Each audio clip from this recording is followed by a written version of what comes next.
প্রিয় শিক্ষার্থীবৃন্দ, আপনাদের সবাইকে স্বাগতম জানাচ্ছি HTML এর খুবই ইম্পর্টেন্ট এই ভিডিও টিউটোরিয়ালে। এই ভিডিওটিতে আমি আলোচনা করব ফর্ম সম্পর্কে। প্রায় 3 থেকে 4 বছর আগে আমি ফর্ম নিয়ে কয়েকটি ভিডিও টিউটোরিয়াল তৈরি করেছিলাম, বাট সেই ভিডিওগুলোতে সাউন্ড বা স্ক্রিন রেকর্ডিং এর প্রবলেম ছিল। তো আপনারা অনেকেই কমেন্টের মাধ্যমে জানিয়ে দিয়েছেন ফর্মের ভিডিওগুলো যাতে আপডেট করে দেই। তো আলহামদুলিল্লাহ এবার সুযোগ হয়েছে, ভিডিওগুলো আমি আপডেট করে দিচ্ছি। আগের ভিডিওগুলো আমি প্লেলিস্ট থেকে সরিয়ে নেব এবং নতুন ভিডিওগুলো আমি প্লেলিস্টে অ্যাড করে দেব। তো একটা বিষয় আপনারা সবসময় খেয়াল রাখবেন, আমার ভিডিওগুলো যখন দেখবেন সরাসরি প্লেলিস্ট থেকে দেখার চেষ্টা করবেন, কারণ সময়ের সাথে অনেক কিছু চেঞ্জ হয় এবং আমি ভিডিওগুলো সাধারণত বা টপিকগুলো আপডেট করে দেই প্লেলিস্টে। ওকে, তো চলুন, ফর্ম কী কাজে লাগে সেটা আমরা সবাই জানি। ফর্মের সাহায্যে খুব সহজেই আমরা ইউজারের কাছ থেকে তথ্য গ্রহণ করতে পারি। অনলাইনে আমরা বিভিন্ন সময় ফর্ম ফিল আপ করেছি এবং সেই ফর্মে নির্দিষ্ট পরিমাণ তথ্য দিয়ে আমরা কি করেছি, সাবমিট করেছি। ফর্ম HTML এর সাহায্যে খুব সহজেই আমরা তৈরি করতে পারি, সেই জন্য আমাদের যে ট্যাগটা ব্যবহার করতে হবে সেই ট্যাগের নাম হচ্ছে ফর্ম। সো এখানে আসলে মুখস্থ করার কোনো কাজ নেই। ওকে, এখানে একটি ফর্মের স্যাম্পল আপনারা দেখতে পাচ্ছেন এবং এই ফর্মের বিভিন্ন অংশকে কি বলা হয় সেই নামগুলো জানতে পারলেই আমরা কিন্তু খুব সহজেই HTML এর সাহায্যে ফর্ম তৈরি করতে পারবো। তো চলুন প্রত্যেকটা অংশ সম্পর্কে একটু জেনে নেওয়া যাক। এইখানে যে অংশগুলো দেখতে পাচ্ছেন, এই যে অংশকে আমরা বলে থাকি টেক্সট ফিল্ড। সো এই যে ফিল্ডগুলো দেখতে পাচ্ছেন, এটা হচ্ছে টেক্সট ফিল্ড, এটাও টেক্সট ফিল্ড, এটা হচ্ছে পাসওয়ার্ড ফিল্ড। এই ফিল্ডগুলো তৈরি করার জন্য HTML এ খুব সহজেই আমরা যে ট্যাগটা ব্যবহার করতে পারি সেই ট্যাগের নাম হচ্ছে ইনপুট ট্যাগ। এবং এই ইনপুট ট্যাগে বিভিন্ন ধরনের টাইপ আমাদের বলে দিতে হয়। যেমন এখানে যদি আমি টেক্সট ফিল্ড তৈরি করতে চাই সেক্ষেত্রে বলে দেবো টেক্সট। যদি পাসওয়ার্ড ফিল্ড তৈরি করতে চাই সেক্ষেত্রে আমরা বলে দেবো এখানে পাসওয়ার্ড। তো এক্স্যাক্টলি সেম আপনারা দেখতে পাচ্ছেন এখানে আরও অনেকগুলো ফিল্ড রয়েছে। তো এই ফিল্ডগুলোকে কি বলা হয়, নামগুলো জাস্ট জেনে রাখা দরকার, দেন আমরা প্র্যাকটিক্যালি খুব সহজে এরকম ফর্ম তৈরি করতে পারবো। তো এখানে প্রথম যে ফিল্ডটা সেটা তো আমরা জানি, এটা হচ্ছে টেক্সট ফিল্ড, এটা টেক্সট ফিল্ড, এটা হচ্ছে পাসওয়ার্ড ফিল্ড। এইগুলোকে কি বলা হয়, এই যে ছোট ছোট বাটনগুলোকে বলা হয় রেডিও বাটন। তো যখনই আমরা টাইপ ইকুয়াল রেডিও দেব, তো এই রেডিও বাটনগুলো তৈরি করা খুব সহজেই হয়ে যাবে। দেন এখানে দেখতে পাচ্ছেন চেকবক্স। চেকবক্স তৈরি করার জন্য আমাদের বলে দিতে হবে type equal checkbox, that's it. So input tag হচ্ছে সবচেয়ে বেশি ব্যবহার করা হবে ফর্মের ক্ষেত্রে, জাস্ট টাইপগুলো চেঞ্জ করে দিতে হবে আমাদের। ওকে, তো এখানে সবগুলোকে একসাথে করে একটা ফিল্ড সেটের মধ্যে রাখা আছে দেখতে পাচ্ছেন। আপনারা চাইলে এরকম গ্রুপিং করে নিতে পারেন এবং সেই গ্রুপের একটা নাম দিয়ে দিতে পারেন লিজেন্ড ট্যাগের মাধ্যমে, যেমনটা এখানে দেখতে পাচ্ছেন। ওকে, তো যেমনটা বলেছি এখানে যে ফিল্ডগুলো রয়েছে আপনারা অলরেডি নাম শিখে নিয়েছেন, আরও কয়েকটি ফিল্ড এখানে অ্যাড করেছি। এবার যদি খেয়াল রাখেন, এই ফিল্ড যেটা রয়েছে এটাকে আমরা ড্রপ ডাউন মেনু বলে থাকি অনেক সময়। তো এটা তৈরি করার জন্য ইনপুট ট্যাগ ব্যবহার করা হবে না, সিলেক্ট ট্যাগ ব্যবহার করা হবে। সেটা প্র্যাকটিক্যালি এমনিতেই বুঝতে পারবেন আপনারা যখন দেখাবো। তারপর এখানে একটু বড় ধরনের একটা টেক্সট ফিল্ড দেখতে পাচ্ছেন, তাই না? তো এটা মূলত টেক্সট ফিল্ড নয়, এটার নাম হচ্ছে টেক্সট এরিয়া। জাস্ট নামগুলো একটু জেনে রাখুন এইখান থেকে। ওকে, এই নামগুলো জেনে রাখলেই এইগুলো নামের সাহায্যে আসলে ট্যাগগুলো লেখা যায়। ওকে, দেন এখানে বাটন দেখতে পাচ্ছেন, সাবমিট বাটন, রিসেট বাটন। এই জিনিসগুলো কিভাবে তৈরি করতে হয় সেটা আমি আপনাদের প্র্যাকটিক্যালি এই ভিডিওতে দেখাবো, তাই অবশ্যই ভিডিওটি মনোযোগ সহকারে দেখার চেষ্টা করবেন। যখন ভিডিও দেখবেন তখন আসলে কোডিং করার দরকার নেই, তখন জাস্ট বোঝার চেষ্টা করুন। ভিডিও শেষে আপনারা প্র্যাকটিস করার চেষ্টা করবেন। ওকে, তো এখানে যেমনটা আমি বলেছিলাম যে টাইপ ট্যাগের সাহায্যে, টাইপ অ্যাট্রিবিউটের সাহায্যে আপনারা বিভিন্ন ধরনের ইনপুট ফিল্ড তৈরি করতে পারবেন। যেমনটা আমি বলেছিলাম, ইনপুট যদি টেক্সট টাইপ দেয় সেক্ষেত্রে টেক্সট ফিল্ড তৈরি হবে, যদি পাসওয়ার্ড টাইপ দেয় সেক্ষেত্রে পাসওয়ার্ড ফিল্ড তৈরি হবে। তো এখানে দেখতে পাচ্ছেন অনেক ধরনের টাইপ রয়েছে, তো আমরা যতগুলো সম্ভব চেষ্টা করব দেখার। চলুন শুরু করা যাক। আমি আপনাদের প্র্যাকটিক্যালি দেখানোর জন্য এখানে নোটপ্যাড প্লাস প্লাসে নিয়ে আসলাম। আপনারা চাইলে নোটপ্যাডে কোড করতে পারবেন, ভিজুয়াল স্টুডিও কোডে কোড করতে পারবেন। তো আমি সিম্পলিসিটি মেনটেন রাখার জন্য নোটপ্যাডে দেখাচ্ছি, নোটপ্যাড প্লাস প্লাসে দেখাচ্ছি এক্স্যাক্টলি। তো এইখানে বেসিক স্ট্রাকচার তৈরি করে নিয়েছি, দেখতে পাচ্ছেন ডক টাইপ HTML ট্যাগ রয়েছে, হেডের মধ্যে টাইটেল দিয়ে দিয়েছি, বডির মধ্যে জাস্ট একটি হেডিং 2 ট্যাগ ব্যবহার করছি। এখানে রেজিস্ট্রেশন ফর্ম দেখাচ্ছে, তো আপডেটটা এইদিকে দেখতে পাচ্ছেন আপনারা। তো চলুন শুরু করা যাক। আমরা ফর্ম তৈরি করে নিই। ফর্ম তৈরি করার জন্য যে ট্যাগ ব্যবহার করতে হয় সেটা নিশ্চয়ই আপনারা অলরেডি জেনে নিয়েছেন, ফর্ম ট্যাগ। এটার স্টার্টিং দেওয়া লাগবে এবং আমাদের ক্লোজিং করে দিতে হবে, দ্যাটস ইট। এই ফর্ম ট্যাগের মধ্যে এবার ধরা যাক আমি প্রথমেই যে কাজটা করতে যাচ্ছি, আমি নেম নিতে চাচ্ছি, ফুল নেম। ওকে, আমি কারো ফুল নেম নিতে চাচ্ছি এবং ফুল নেমটা রাখার জন্য আমি যে কাজটা করতে চাচ্ছি এটি ইনপুট ট্যাগ নিতে চাচ্ছি। সো ইনপুট ট্যাগের মধ্যে টাইপ হিসেবে আমি বলে দেবো এটা হচ্ছে text, that means text field আমি তৈরি করতে চাচ্ছি। এতটুকু আমি করে নিলাম, সেভ করে নিলাম Ctrl+S চেপে এবং এখানে রিলোড করে দিচ্ছি। দেখতে পাচ্ছেন এখানে আমাদের যে টেক্সট ফিল্ড যেটা দরকার ছিল সেটা কিন্তু তৈরি করা হয়ে গেছে। তো আমরা চাইলে এরকম ফুল নেম লিখে এরকম দিতে পারি, বাট এটা আসলে এই লেবেলিংয়ের জন্য, নামগুলো দেওয়ার জন্য আমাদের একটি ট্যাগ রয়েছে, সেই ট্যাগটা আমরা ব্যবহার করব। সেই ট্যাগের নাম হচ্ছে লেবেল। সো এখানে যে কাজটা করতে হবে, আমাকে লেবেল ট্যাগ ওপেনিং এবং ক্লোজিং দিয়ে দিতে হবে, লেবেল। এবং এখানে লেবেল ট্যাগের মধ্যে আমি যে টেক্সটটা দেখাতে চাচ্ছি, সাপোজ আমি ফুল নেম দেখাতে চাচ্ছি, এখানে ফুল নেম লিখে দেব। এবং এখানে চাইলে বলে দিতে পারি যে আসলে এই লেবেলটা কিসের জন্য। সো ফর, এখানে আমি বলে দিতে পারি এটা কিসের জন্য, এটা হচ্ছে ফুল নেমের জন্য। ওকে, এরকম আমরা কাজ করে নিতে পারি। তো আশা করি এতটুকু আপনারা করে নিয়েছেন। আমরা লেবেল ব্যবহার করেছি, ফরের সাহায্যে বলে দেবো যে আসলে এই লেবেলের উদ্দেশ্যটা কি, দেন লেবেলের মধ্যে কি টেক্সট দেখাবো সেটা এখানে আমি দিয়ে দিতে পারি লেবেল ট্যাগের মধ্যে। অ্যান্ড আমাদের বরাবরের মতোই আমি যেমনটা বলেছিলাম যে ইনপুট ট্যাগ ব্যবহার করতে হবে, টাইপ ইকুয়াল টেক্সট দিলে টেক্সট ফিল্ড তৈরি হবে। ওকে, তো এখানে আরও কিছু অ্যাট্রিবিউটস আমরা ব্যবহার করতে পারি, যেমন নেম। তো এই ইনপুট ট্যাগের জন্য একটি নেম দিয়ে দিতে পারি, আমি এখানে নেম হিসেবে দিয়ে দিচ্ছি ফুল নেম। দেন একটি আইডি দিতে পারি যাতে করে আমি যে ইনপুট ফিল্ড রয়েছে তাকে চিনে নিতে পারি খুব সহজেই, সেই জন্য এখানে ফুল নেম দিয়ে দিচ্ছি। দ্যাটস ইট, আমাদের ট্যাগের কাজ এখানে হয়ে গেছে। ইনপুট ট্যাগের কাজ আমি সেভ করে নিলাম, রিলোড করে দিচ্ছি, এক্স্যাক্টলি যেমনটা ছিল ঠিক তেমনটাই রয়েছে। তো লক্ষ্য রাখবেন এখানে একটি ইনপুট ট্যাগের ব্যবহার বুঝতে পারলে বাকিগুলো জাস্ট কপি পেস্ট করব, তো সেই ক্ষেত্রে সময় অনেক কম লাগবে। জাস্ট এটা বোঝার চেষ্টা করুন, লেবেল ব্যবহার করেছি, লেবেলের মধ্যে ফর অ্যাট্রিবিউট ব্যবহার করেছি, কি কারণে লেবেলিং করছি সেটা বলে দিচ্ছি। ইনপুট ট্যাগের মধ্যে টাইপ মাস্ট দিতে হবে, কি ধরনের টাইপ সেটা বলে দিতে পারেন। আমি যেহেতু টেক্সট ফিল্ড তৈরি করব তাই এখানে টেক্সট দিয়েছি। দেন নেম এবং আইডি, এই জিনিসগুলো নেম অবশ্যই কাজে লাগবে যখন আপনারা ব্যাক এন্ডে শিখবেন বা জাভাস্ক্রিপ্টে যখন ডাটা হ্যান্ডেল করবেন, এগুলো ডাটা রাখার জন্য এখানে যে ডাটাগুলো দেওয়া হবে, সাপোজ আমি আমার নাম দিলাম, সেই নামটা পাওয়ার জন্য আসলে নেমের সাহায্যে আমি নেমটা ব্যবহার করতে পারবো। সো নেম অবশ্যই ইম্পর্টেন্ট আছে, বাট এই ক্ষেত্রে হয়তো বা আপনাদের এবার লাগবে না HTML এ, তারপরও এই অ্যাট্রিবিউটটা ব্যবহার করে নেবেন। আইডি এক্স্যাক্টলি সেম ব্যবহার করলে কোনো সমস্যা নেই, বরঞ্চ সেম ব্যবহার করাটাই হচ্ছে রেকমেন্ডেড, এতে করে খুব সহজেই আপনারা চিনে নিতে পারবেন। তো যাই হোক, এইখানে বড় হাতের ছোট হাতের যে লেখাগুলো এগুলো কোনো ম্যাটার করে না, বাট আইডির নাম আমি যেরকম দিয়েছি সেরকমই আপনারা ব্যবহার করতে পারেন। তো এই হয়ে গেল আমার একটি ইনপুট ফিল্ডের কাজ আমার তৈরি করে নিলাম। আমি চাইলে এটাকে কি করতে পারি, একটি ডিবের মধ্যে রেখে দিতে পারি। সো একটি ডিব তৈরি করে নিচ্ছি, ডিব আলাদা আলাদা করে প্রত্যেকটাকে এক একটা ডিবে রেখে দিচ্ছি, এবং ডিবের মধ্যে আমি এখানে কপি করে দিয়ে দিলাম, পেস্ট করে দিলাম। ওকে, সেভ করে নিলাম। তারপর যে কাজটা করবো এক্স্যাক্টলি সেম, আমি এখানে কপি করে নিচ্ছি, নিচের দিকে বসিয়ে দিচ্ছি। ওকে, সো এই কাজটা আপনারা করে নিতে পারেন। এখানে এবার আমি একটু চেঞ্জ করব। তো চেঞ্জ করার আগে সেভ করে রিলোড করে দেখাচ্ছি কি অবস্থা, দেখতে পাচ্ছেন একেবারে গায়ে গায়ে লেগে গেছে। আমরা চাইলে এখানে একটি বিআর ট্যাগ দিয়ে দিতে পারি, যদিও এটা রেকমেন্ডেড না। আসলে স্টাইলিং এর কাজ আমরা CSS এর মাধ্যমে করব। সো এখানে স্টাইলিং করার কোনো দরকার নেই, আমি জাস্ট বেসিক জিনিসগুলো তৈরি করার জন্য এখানে আমি দুইটা বিআর দিলাম, একটু বেশি ডিস্টেন্স হয়ে গেল, সেক্ষেত্রে একটি বিআর ব্যবহার করছি। ওকে, সেভ করে নিলাম, রিলোড করে দেখাচ্ছি, পারফেক্টলি দেখাচ্ছে। তো এবার যেটা আমি তৈরি করব এটা মূলত ফুল নেমের জন্য না, এটা ইমেইলের জন্য। সো এখানে ইমেইল দিয়ে দিলাম। এই লেভেলটা কিসের জন্য ব্যবহার করছি, ইমেইলের জন্য। এবার যে ইনপুট ট্যাগ সেটা টাইপ কি হবে, এটা টাইপ হচ্ছে ইমেইল নেয়ার জন্য, সো এটা হবে email tag and email type. এবং নেম হিসেবে এখানে বলে দিচ্ছি এই ইনপুট ফিল্ডের নামটা দিয়ে দিচ্ছি ইমেল, এই ইনপুট ফিল্ডের জন্য একটা আইডি দিয়ে দিচ্ছি ইমেল। সেভ করে নিলাম, রিলোড করে দেখাচ্ছি, দেখতে পাচ্ছেন এবার কিন্তু এখানে আমরা ইমেল দিতে পারবো। তো এখানে যদি সাপোজ আমি এরকম দিয়ে রাখি, যদি ইমেল না দেই সেক্ষেত্রে ডেফিনেটলি এখানে এরর দেখাবে, সো সেটা আমি পরবর্তীতে দেখাচ্ছি। ওকে, দেন আমি এক্স্যাক্টলি সেম, আমি যে কাজটা করব এখানে পরে একটি বিআর ট্যাগ অ্যাড করব। এবার যে কাজটা করি এটাকে কপি করে নিচের দিকে বসিয়ে দিচ্ছি Ctrl+D চেপে। তো এবার যে কাজটা করব, এবার কিছু ভ্যালু এখান থেকে চেঞ্জ করে দিতে পারি। এবার বলে দিতে পারি যে আমরা পাসওয়ার্ড লেবেলিং করব, পাসওয়ার্ড দেখাবে, এবং এখানে বলে দিতে পারি যে এটা ফর পাসওয়ার্ড। টাইপ বলে দেব যে ইনপুট ট্যাগের ইনপুট ট্যাগের টাইপটা হচ্ছে পাসওয়ার্ড, এবং নেম এখানে দিয়ে দিচ্ছি পাসওয়ার্ড, আইডি দিয়ে দিচ্ছি পাসওয়ার্ড। তো এখানে হয়তো আপনারা নেম এবং আইডির ব্যবহারটা দেখতে পাচ্ছেন না, কিন্তু এই অভ্যাসটা করে নেবেন, কারণ পরবর্তীতে এটা খুবই কাজে লাগবে যখন আসলে ডাটা হ্যান্ডেলিং করা হবে এইখান থেকে। ওকে, সেভ করে নিলাম, রিলোড করে নিচ্ছি। তো এতটুকু কাজ ডেফিনেটলি আপনারা করে নিয়েছেন, অতিরিক্ত এখানে টেনশন নেওয়ার কোনো দরকার নেই। দেখতে পাচ্ছেন কাজগুলো খুবই সহজ, ইনপুট ট্যাগের সাহায্যে আমরা খুব সহজেই টাইপ চেঞ্জ করে করে এই জিনিসগুলো তৈরি করতে পেরেছি। HTML এ আপনি জাস্ট স্ট্রাকচারটা শিখছেন। ওকে, অ্যান্ড দেন CSS এর সাহায্যে যখন CSS শিখবেন আপনারা তখন স্টাইলিং করতে পারবেন, যখন জাভাস্ক্রিপ্ট শিখবেন তখন ডাটাগুলোকে কিভাবে হ্যান্ডেল করতে সেটা শিখবেন। তাই এট এ টাইম সবগুলো নিয়ে চিন্তা করার দরকার নেই, এখন আপনাদের কাজ হচ্ছে জাস্ট HTML এর স্ট্রাকচারটা শিখে নেওয়া, ফর্মের স্ট্রাকচারটা। ওকে, তো ফুল নেম, ইমেল, পাসওয়ার্ড দিলাম। আপনারা এরকম চাইলে সবগুলো টাইপ, আমি যে টাইপগুলো আপনাদের দেখিয়েছিলাম এক একে সবগুলো টাইপ আপনারা ট্রাই করে নিতে পারেন। এখানে সেভ করে নিলাম। আমি এই পাসওয়ার্ডে এখানে দেখাতে যাচ্ছি, যদি আমি এখানে কিছু দিতে চাই সেক্ষেত্রে দেখতে পাচ্ছেন এখানে পাসওয়ার্ডের মতোই কিন্তু এটা দেখাচ্ছে।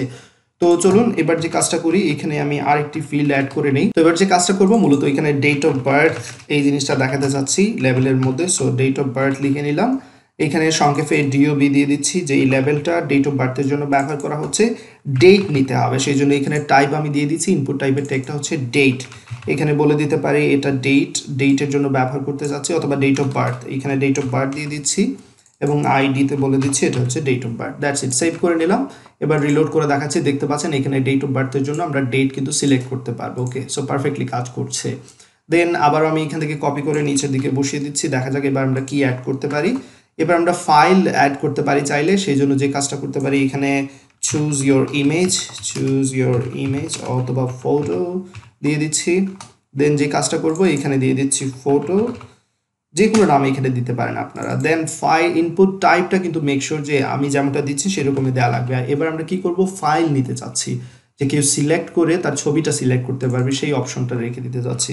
দেন বলে দিচ্ছি এখানে ফটো, আপনারা যে কোনো নাম দিতে পারেন, আইডি হিসেবে দিয়ে দিচ্ছি ফটো। দ্যাটস ইট, সেভ করে নিলাম। রিলোড করে দেখাচ্ছি, দেখতে পাচ্ছেন এখানে চুজ ইউর ফটো দেখাচ্ছে যেমনটা আমরা এখানে দিয়েছি। তো এখান থেকে চাইলে আমরা কি করতে পারবো, ফাইল চুজ করতে পারবো যেমনটা আমি বলেছিলাম। তো এবার দেখা যাক আর কি করতে পারি আমরা এবার চাইলে রেডিও বাটন, চেকবক্স সেগুলোও তৈরি করতে পারি। তো সেই জন্য যে কাজটা করব আমি এখান থেকে এটা কপি করে নিচের দিকে বসিয়ে দিচ্ছি, এতে করে আমার টাইম সেভ হবে। এবার যে কাজটা করব জেন্ডারের জন্য কাজ করব। সো লেভেলে লেখা থাকবে জেন্ডার, এইখানে বলে দিচ্ছি জেন্ডারের জন্য এই লেভেলটা করছি আমি। দেন স্পেলিং মিস্টেক করেছি, সরি, এইখানে দিয়ে দিলাম। তারপর যে কাজটা করবো এখান থেকে আমি সরিয়ে নিচ্ছি। আমি অবশ্যই ইনপুট ট্যাগ ব্যবহার করব। ইনপুট ট্যাগের টাইপটা কি সেটা বলে দিচ্ছি। ইনপুট ট্যাগের টাইপটা হচ্ছে, এবার আমরা রেডিও বাটন তৈরি করতে যাচ্ছি, জাস্ট রেডিও দিয়ে দিলেই হবে। ওকে, দেন যে কাজটা করব এখানে নেম নেব, নেম অবশ্যই এই ক্ষেত্রে নেব এবং এইখানে জেন্ডার দেব। ওকে, সো এটা হচ্ছে জেন্ডারের জন্য ব্যবহার করব। দেন আইডি দিয়ে দিচ্ছি জেন্ডার। সো আইডিটা এখানে অপশনাল এই ক্ষেত্রে, তারপর আমাদের অভ্যাসটা করে নেওয়া বেটার। এবং এইখানে বলে দেবো এটা কি দেখাবে, মেইল দেখাবে। সো সেভ করে নিচ্ছি, এখানে দেখতে পাচ্ছেন মেইল দেখাচ্ছে। এখানে চাইলে আরেকটা অ্যাট্রিবিউট আমরা ব্যবহার করতে পারি, সেটা হচ্ছে ভ্যালু অ্যাট্রিবিউট। সো যখনই কেউ সিলেক্ট করবে এটা, যাতে এই ভ্যালুটা চলে যায় তার কাছে, মেইল ভ্যালুটা, সেই জন্য আমরা এটা দিতে পারি। ওকে, তো যাই হোক এখানে আমি কপি করে নিলাম, এক্স্যাক্টলি সেম নিচের দিকে আমি বসাবো, পেস্ট করে দিয়েছি। এটাকে আমি নিচের লাইনে নিয়ে আসলাম, এতে করে আপনাদের দেখতে সুবিধা হবে। আমি এদিকে একটু বড় করে নিচ্ছি। ওকে, সো রেডিও জেন্ডার, আইডি চাইলে আপনি চেঞ্জ করতে পারেন। ভ্যালু হিসেবে এটা আমরা ফিমেল দেব, কেউ যদি সিলেক্ট করে সেই ভ্যালুটা যাতে ফিমেল পায় সেই অপশনটা রেখে দিলাম। ওকে, এবার রিলোড করে দেখাচ্ছি। সেভ করার পর দেখতে পাচ্ছেন মেল ফিমেল আলাদা আলাদা কিন্তু আমরা সিলেক্ট করতে পারছি। এট এ টাইম কিন্তু দুইটি সিলেক্ট হচ্ছে না। বাট আমি যদি এখান থেকে নেমটা সরিয়ে নেই, লক্ষ্য রাখবেন নেমটা যদি আমি সরিয়ে নেই এবং সেভ করে নেই, এবার রিলোড করে দেখাচ্ছি, এবার কিন্তু লক্ষ্য রাখবেন মেল ফিমেল দুইটা সিলেক্ট করতে পেরেছি। তো এটার সমস্যাটা আমরা কিভাবে সমাধান করেছিলাম, আমরা উভয়কে কি করেছি, জেন্ডার নেমের আমরা একটা অংশ হিসেবে রেখেছি। এবার কিন্তু এট এ টাইম দুইটা সিলেক্ট করতে পারবো না, আমরা একটি মাত্র সিলেক্ট করতে পারবো। তো যাই হোক, এবার চলুন চেকবক্সটা কিভাবে তৈরি করতে হয় সেটা শিখে নিই আমরা। তো এখানে যা কিছু আছে কপি পেস্ট করে নিচের দিকে বসিয়ে দিলাম। অনেক কিছুই আমরা দেখতে পাচ্ছি, তাই না, আমরা অনেক কিছু শিখে নিচ্ছি আলহামদুলিল্লাহ। এবার চলুন এখানে যে কাজটা করব, রিলিজিয়ন দিয়ে দিচ্ছি চেকবক্সের জন্য এবং এইখানে বলে দিচ্ছি এটা কার জন্য নিচ্ছি, রিলিজিয়নের জন্য নিচ্ছি চেকবক্স। তো টাইপ হিসেবে এবার যেহেতু চেকবক্স ব্যবহার করতে যাচ্ছি, সেক্ষেত্রে আমাকে বলে দিতে হবে এখানে চেকবক্স এবং এখানে বলে দিতে হবে চেকবক্স। That's it. তো নেম, এখানে নেমটা চেঞ্জ করে দেই, আমরা দিয়ে দিচ্ছি রিলিজিয়ন 1, অথবা আপনারা চাইলে এরকম দিতে পারেন C1।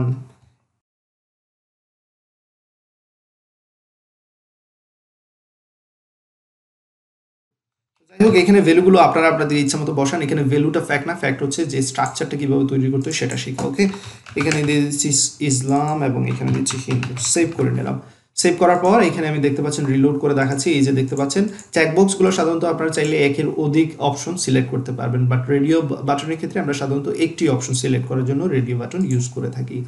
তো আমরা অনেকগুলো জিনিস এখানে শিখে নিয়েছি, কিভাবে টেক্সট ফিল্ড তৈরি করতে হয়, কিভাবে ইমেল ফিল্ড তৈরি করতে হয়, পাসওয়ার্ড ফিল্ড কিভাবে তৈরি করতে হয়, ডেট ফিল্ড নিয়ে কিভাবে কাজ করতে হয়, দেন ফাইল টাইপ নিয়ে কাজ করেছি, রেডিও বাটন এবং চেকবক্স। তো এবার চলুন, যেমনটা বলেছি যে আমি ড্রপ ডাউন মেনু কিভাবে তৈরি করতে হয় সেটা আপনাদের দেখাবো। তো ড্রপ ডাউন মেনু তৈরি করা খুবই সহজ, বাট এবার কিন্তু আমরা ডিফারেন্ট ট্যাগ ব্যবহার করব। তার আগে যে কাজটা করে নিই, একটি ডিপ ট্যাগ তৈরি করে নিই এবং এই ডিপের মধ্যে আমি এই জিনিসটা তৈরি করব।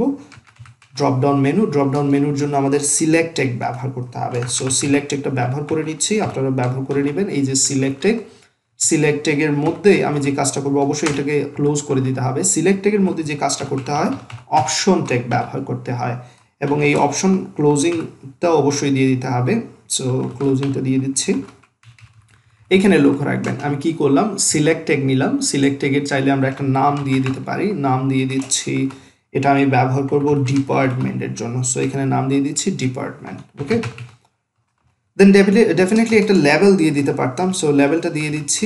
চলুন, এখানে লেভেলের জন্য যে ট্যাগটা ব্যবহার করতে হবে নিশ্চয়ই আপনাদের জানা আছে, লেভেল ট্যাগটা ব্যবহার করতে হবে। সো আমি এখান থেকে কপি করে নিয়ে আসছি, এতে করে আমার টাইম সেভ হবে। লেভেল দিয়ে দিচ্ছি, এটা হচ্ছে ডিপার্টমেন্টের জন্য, ডিপার্টমেন্ট। ওকে, এবং লেভেলের মধ্যে কি লেখা দেখাবো, আমরা ডিপার্টমেন্ট লেখা দেখাবো, ডিপার্টমেন্ট। পারফেক্ট। তো সিলেক্টের সাহায্যে আমরা ড্রপডাউন মেনু তৈরি করতে পারি, এবং সেই ড্রপডাউন মেনুতে কি কি অপশন দিতে চাই সেখানে আমরা এই অপশন ট্যাগের মধ্যে বলে দিতে পারবো। তো এখানে দিয়ে দিচ্ছি সিএসি। তো এই অপশনটাকে আরেকটা জিনিস আমরা ব্যবহার করতে পারি, সেটা হচ্ছে ভ্যালু অ্যাট্রিবিউট। অর্থাৎ কেউ যদি এই অপশনটা সিলেক্ট করে সেক্ষেত্রে কি ভ্যালু পাবে সেটা এখানে বলে দিতে পারি, কারণ একটা ভ্যালু তো আমাদের সাবমিট করার পর সেটা সাবমিট হবে, সবগুলো ডাটা সাবমিট হবে। তো সাপোজ আমি এখানে দেখাচ্ছি আপনাদের, রিলোড করার পর যখন আমি সিএসি সিলেক্ট করলাম, তো এই সিএসি ডাটাটা আমাকে অবশ্যই পাঠাতে হবে, তাই না, সাবমিট করার পর। তো সেই ক্ষেত্রে কি ভ্যালু যাবে, আমি এখানে সিএসি দিয়েছি, সুতরাং কেউ যদি এটা সিলেক্ট করে এই সিএসি ভ্যালুটা তার কাছে চলে যাবে ডাটা হিসেবে। অথবা আমি চাইলে এখানে স্মল লেটার ব্যবহার করতে পারি, সিএসি। তো এবার কি হবে, কেউ যখন এটা সিলেক্ট করবে এবং যখন সাবমিট করবে ফর্মটা, তখন এই ভ্যালুটা ফর্মের ভ্যালু হিসেবে চলে যাবে এইখানে। ওকে, তো এরকম চাইলে আমরা অনেকগুলো অপশন অ্যাড করে নিতে পারি। কন্ট্রোল সি চেপে কপি করে নিলাম, কন্ট্রোল বি, অনেকগুলো সিলেক্ট করলাম, এখানে দিচ্ছি ট্রিপলি, এখানে দিচ্ছি এলএলবি, এখানে ভ্যালুগুলো চেঞ্জ করে দিচ্ছি, ট্রিপলি অ্যান্ড দেন এলএলবি। সেভ করে নিচ্ছি, রিলোড করে দেখাচ্ছি। লক্ষ্য রাখবেন এখানে রিলোড করছি, এই যে সিএসি এলএলবি ট্রিপলি সবগুলো দেখাচ্ছে। আপনি চাইলে এখানে একটি অ্যাট্রিবিউট ব্যবহার করতে পারেন, সেটা হচ্ছে সিলেক্টেড অ্যাট্রিবিউট। অর্থাৎ শুরুতেই কোনো একটা ভ্যালুকে সিলেক্ট করে দিতে পারেন। এখানে ইনিশিয়ালি সিএসি দেখাচ্ছে, আমি চাচ্ছি ট্রিপলিকে দেখাবো। সো এই জন্য এখানে আমি সিলেক্টেড এই যে অ্যাট্রিবিউটটা ব্যবহার করে নিলাম। এবার যদি রিলোড করি তাহলে দেখতে পাচ্ছেন ইনিশিয়ালি কিন্তু ট্রিপলি সিলেক্ট করা, যেহেতু আমি এখানে সিলেক্টেড ভ্যালু দিয়েছি। চেকবক্সের ক্ষেত্রেও আমরা একই কাজ করতে পারি। ইনিশিয়ালি যদি কোনোটাকে সিলেক্টেড হিসেবে চেকড হিসেবে রাখতে চাই, সেক্ষেত্রে একেবারে এই যে ইনপুট টাইপের ট্যাগের শেষের দিকে লক্ষ্য রাখবেন, এই যে ইনপুট টাইপের ট্যাগের শেষের দিকে বা যে কোনো জায়গায় দিলে হবে। এখানেও আমি দিতে পারি চেকড, CHECKED, চেক দিয়ে দিলাম। তো এবার রিলোড করার পর দেখতে পাচ্ছেন ইনিশিয়ালি কিন্তু এটা সিলেক্ট করা। তো এরকম আপনারা চাইলে চেকড এবং সিলেক্টেড এই অ্যাট্রিবিউটগুলো ব্যবহার করতে পারেন। তো এবার যে কাজটা করব, আমাদের ড্রপডাউন মেনু তৈরি করা হয়ে গেছে। এবার আমরা তৈরি করব টেক্সট এরিয়া। টেক্সট এরিয়া কীভাবে তৈরি করতে সেটা এবার আমি আপনাদের দেখাবো। আপনাদের বলেছিলাম যে টেক্সট এরিয়ার সাহায্যে আসলে অনেক বড় টেক্সট ফিল্ড তৈরি করা যায়। এখানে টেক্সট ফিল্ডগুলো সাধারণত এক লাইনের হয়ে থাকে, বাট টেক্সট এরিয়া হচ্ছে মাল্টি লাইনের জন্য। তো মাল্টি লাইনের টেক্সট এরিয়াটি কীভাবে তৈরি করতে হয় সেটা দেখাচ্ছি। প্রথমে একটি ডিভ নিয়ে নিচ্ছি, এতে করে আলাদা করে নিলাম প্রত্যেকটা অংশকে আমি, এবং এই ডিভের মধ্যে যে কাজটা করব, আমরা একটি টেক্সট এরিয়া তৈরি করব। তার আগে একটি লেবেল নিয়ে নেই, এখান থেকে লেবেল নিয়ে নিচ্ছি। লেবেলের সাহায্যে একটি টেক্সট দেখাতে চাচ্ছি, বলে দিচ্ছি যে এখানে ফিডব্যাক দেওয়া হবে বা মেসেজ, কোনো একটা মেসেজ যদি দিতে চান সেই মেসেজটা এখানে দিয়ে দিতে পারেন। So message. ওকে, দেন যে কাজটা করব, যে আমরা বলেছি এবার টেক্সট এরিয়া নেব। সো টেক্সট এরিয়া নেওয়ার জন্য আমাকে টেক্সট এরিয়াটা একটা ব্যবহার করতে হবে, টেক্সট এরিয়া। এই টেক্সট এরিয়ার মধ্যে আসলে অনেকগুলো প্রপার্টি আমরা ব্যবহার করতে পারবো, এবং টেক্সট এরিয়া এটা হচ্ছে আমাদের ক্লোজিং ট্যাগটাও দিয়ে দিতে হবে, টেক্সট এরিয়া। সেভ করে নিচ্ছি, এখানে রিলোড করে দেখাচ্ছি। দেখতে পাচ্ছেন এখানে একটি টেক্সট এরিয়া তৈরি করা হয়ে গেছে, বাট কিছু অ্যাট্রিবিউট এখানে ব্যবহার করব আমরা, যেমন কলাম অ্যাট্রিবিউট ব্যবহার করব, এবং কলাম অ্যাট্রিবিউটে বলে দিতে পারি যে কতগুলো কলাম চাচ্ছি। সাপোজ আমি এখানে 20 কলাম চাচ্ছি, রিলোড করে দেখাচ্ছি। তো 20 না, আমি এখানে 30 কলাম নেব। 30 কলাম নিচ্ছি, রিলোড করার পর এখানে কলামের সংখ্যা কিন্তু বেড়ে যাবে। আমি যদি এখানে রোজ অ্যাড করি তাহলে আরও সহজে আপনারা বুঝতে পারবেন। আমি এখানে রোজ নিচ্ছি, ধরো যাকে আমি 50 রোজ নিচ্ছি। সেভ করে দেখাচ্ছি, এই যে দেখতে পাচ্ছেন অনেক রো তৈরি করা হয়ে গেছে। তো আমি এখানে একটু কম দিয়ে দিচ্ছি, 30 রো, অ্যারাউন্ড 30 রো দিচ্ছি, বা আরও কম করে দিচ্ছি, এতে করে আপনাদের বুঝতে সুবিধা হবে। 20 রোজ দিয়ে দিচ্ছি, পারফেক্ট। তো এখানে 20টির মতো রো তৈরি করা হয়ে গেছে। তো লেভেলের সাথে একেবারে সাথে সাথে এসে গেছে, সেই জন্য একটা ব্রেক দিয়ে দিতে পারি এখানে, এতে করে লেভেলের নিচে চলে যাবে এবং আমাদের বুঝতে আরও সুবিধা হবে। BR ট্যাগ, ওকে, সেভ করে নিলাম এবং রিলোড করার পর দেখতে পাচ্ছেন এবার লেভেলের নিচে চলে এসেছে। তো এখানে কলামস আসলে আসেনি, কারণ আমরা এখানে অ্যাসটা ভুলে গিয়েছিলাম। সো কলামস দিয়ে দিয়েছি। এবার দেখতে পাচ্ছেন যতগুলো কলাম দরকার আমি এখানে কিন্তু বলে দিতে পারি। তো টেক্সট এরিয়াকে আমরা চাইলে এরকম হ্যান্ডেল করতে পারি, কলামের সংখ্যা, রো এর সংখ্যা বলে দিয়ে দিতে পারি। তো এই ছিল টেক্সট এরিয়া সম্পর্কে যা বলার। এবার সর্বশেষ যে কাজটা আমি করতে যাচ্ছি মূলত বাটন কিভাবে অ্যাড করতে হয় সেটা দেখাতে যাচ্ছি আপনাদের। তো বাটন অ্যাড করার আগে আমি যে কাজটা করব, আমি এখান থেকে ডিপ নিয়ে নিচ্ছি। ডিপ ট্যাগের মধ্যে আলাদা আলাদা গ্রুপিং করেছি প্রত্যেকটা সেকশনকে, নিশ্চয়ই আপনারা খেয়াল করেছেন ডিপের মাধ্যমে সবাইকে আলাদা আলাদা করে নিয়েছি। তো বাটন তৈরি করার জন্য আমরা চাইলে বাটন ট্যাগ ব্যবহার করতে পারি কিংবা ইনপুট টাইপ ব্যবহার করতে পারি। আমি এখানে ইনপুট টাইপ ব্যবহার করে নিচ্ছি। ইনপুট এবং ইনপুট টাইপে বলে দেবো, এখানে টাইপ বলে দেবো, টাইপ হচ্ছে সাবমিট। সো সাবমিট দিয়ে দিচ্ছি এবং ভ্যালু বলে দিতে হবে, বাটনে কি লেখা দেখাবে সেটা এখানে বলে দিতে হবে। সো আমি এখানে বলে দিচ্ছি সাপোজ রেজিস্টার, এতটুকু করে নিলাম। এটা রিলোড করে দেখাচ্ছি। সেভ করার পর এই যে দেখতে পাচ্ছেন একটি বাটন তৈরি করা হয়ে গেছে এবং এই বাটনের রেজিস্টার দেখাচ্ছে, কারণ আমি ভ্যালু হিসেবে যেটা দিয়েছি সেটাই এখানে দেখাবে। টাইপটা কিন্তু সাবমিট দিতে হবে, লক্ষ্য রাখবেন। আমরা চাইলে বাটন ট্যাগও ব্যবহার করতে পারতাম, কিন্তু আমি এখানে ইনপুট ট্যাগ ব্যবহার করে জাস্ট ডিফারেন্ট টাইপটা দেখাতে চেয়েছি।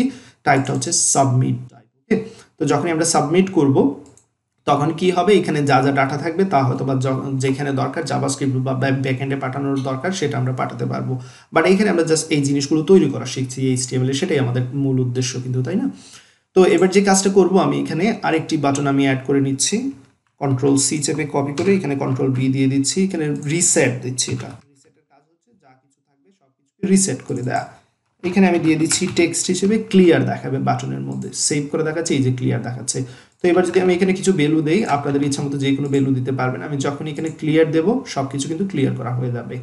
তো এবার চলুন আমরা কিছু জিনিস দেখি। এখানে ফর্মটা যে আমরা তৈরি করলাম, এই ফর্মের মধ্যে আমি যদি এখানে আনিসুল ইসলাম দিয়ে দিই, পাসওয়ার্ড আমার ইচ্ছা মতো যে কোনো পাসওয়ার্ড দিচ্ছি, দেন ভ্যালুগুলো আপনারা সিলেক্ট করে নিতে পারেন। রেজিস্টার যখন দিচ্ছি তখন কিন্তু এখানে এরর দেখাচ্ছে। কেন? কারণ এখানে আসলে ইমেল যে টাইপটা ব্যবহার করেছি সেটা কিন্তু এখানে ভ্যালিডেশন রয়েছে।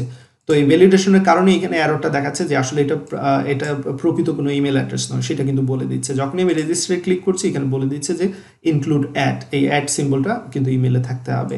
তো আশা করি ভ্যালিডেশনের বিষয়টাও আপনারা বুঝতে পেরেছেন। HTML5-এ অনেকগুলো ভ্যালিডেশনের প্রসেস রয়েছে। আমরা চাইলে এমনটা করতে পারি যে একজন ইউজার নাম বা ইমেল অ্যাড্রেস না দিয়ে সে কিন্তু রেজিস্টার করতে পারবে না, সেটাও আমরা বলে দিতে পারি। তো তার জন্য যে জিনিসটা ব্যবহার করতে হবে, রিকোয়ার্ড এই অ্যাট্রিবিউটটা ব্যবহার করতে হবে। তো ধরা যাক ফুল নেম যেখানে রয়েছে, এই যে ইনপুট টাইপের যে ফুল নেম, কেউ ফুল নেম না দিয়ে রেজিস্টার করতে পারবে না, সেই জন্য এখানে বলে দিতে হবে আমাকে রিকোয়ার্ড, মাস্ট এটা লাগবেই আমার। তো এবার রিলোড করে দেখাচ্ছি। যখনই রেজিস্টার বাটনে ক্লিক করব তখনই কিন্তু এই যে আমার ফুল নেমে নিয়ে এসেছে এবং বলছে যে এখানে মাস্ট এটা ফিল আপ করা লাগবে। তো নিশ্চয়ই রিকোয়ার্ড এই টপিকটা আপনারা বুঝতে পেরেছেন। তো এই রিকোয়ার্ড, তারপর আমরা চাইলে আরও কিছু জিনিস এখানে ব্যবহার করতে পারি। আমরা চাইলে কোনো একটা বাটনকে ডিসেবল যদি করতে চাই, ধরা যাক এইখানে আমি এইটাকে ডিসেবল করতে চাচ্ছি, সেক্ষেত্রে আমি এখানে ডিসেবল দিয়ে দিলাম। লক্ষ্য রাখবেন ডিসেবলড, এবং রিলোড করার পর এখানে লক্ষ্য রাখবেন এই যেটা কিন্তু ডিসেবল হয়ে গেছে। এবার আমরা ক্লিক করতে পারছি না। তো এটাকে এখান থেকে আমি সরিয়ে নিচ্ছি, আবারও রিলোড করে দেখাচ্ছি, এটা আবার ফিরে আসলো। এখানে আরেকটা বিষয় বলে দিতে পারি, আপনারা চাইলে আরেকটি অ্যাট্রিবিউটের ব্যবহার দেখতে পারেন, সেটা হচ্ছে রিড অনলি। এবং এই রিড অনলির কাজ হচ্ছে কি, যে আপনি এখানে আসলে ডাটা মূলত দিতে পারবেন না, বাট রিড করতে পারবেন। তো যাই হোক, এখানে আসলে রিড অনলি দেখানোর আর কোনো দরকার নেই। আসলে রিড অনলির ব্যবহারটা আপনারা বুঝতে পেরেছেন কিনা, সেটাই হচ্ছে ইম্পর্টেন্ট ফ্যাক্টর। তো এই ভিডিও মূলত এতটুকু থাকবে। আশা করি HTML ফর্ম সম্পর্কে বিস্তারিতভাবে আলোচনা করেছি। এই বিষয়গুলো একটু প্র্যাকটিস করতে থাকুন, খুবই সহজ। সবাই ভালো থাকবেন, সুস্থ থাকবেন। আল্লাহ হাফিজ। ভিডিওটি দেখার জন্য আপনাকে অসংখ্য ধন্যবাদ। ভিডিওটি যদি আপনার ভালো লাগে এবং উপকারে আসে সেক্ষেত্রে সবার সাথে শেয়ার করে নেবেন, এতে করে অন্যের উপকারে আসবে। আপনি যদি এখনও পর্যন্ত আমার চ্যানেলে সাবস্ক্রাইব না করে থাকেন তাহলে অবশ্যই সাবস্ক্রাইব করে নেবেন, এতে করে আপনি আমাকে নতুন ভিডিও তৈরি করতে অনুপ্রাণিত করবেন।